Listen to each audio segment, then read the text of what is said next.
আজকাল না মাম্মুর স্কুলের বাসটা 5:30টার সময় আসছে। তো মাম্মুকে বাসে তুলে দিয়ে না আমি আবার ঘুমিয়ে পড়ছি। অভ্যাসটা একটু খারাপই হয়ে যাচ্ছে, বারবার শুয়ে পড়ছি। যাই হোক, আজকে সকালবেলা খেয়েছিলাম কালকে মাদার্স ডে যে রেড ভেলভেট আইসক্রিম কেকটা আনা হয়েছিল ওটা। তো আজকে সকালে মাম্মুকে আমি স্কুলে পাঠাইনি, ওর শরীরটা খুবই খারাপ ছিল। তো এখানে বসে বসে ম্যাথস করছিল। তারপর বিকেলবেলায় ওর টিচার আসার ছিল।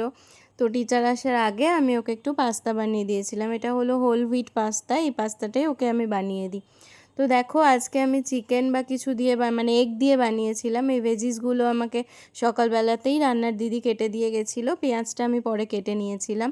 তো এই ভেজিস দিয়ে আর একটু ডিম দিয়ে বানিয়ে দিয়েছিলাম পাস্তাটা, ওইটা খেতে খুবই পছন্দ করে। তারপর বিকেলবেলা মায়ের সাথে একটু বেরিয়েছিলাম, ওই পেস্ট্রি নিতে গেছিলাম। পেস্ট্রি নিয়ে ওখান থেকে মা গেছিলো সবজির বাজারে।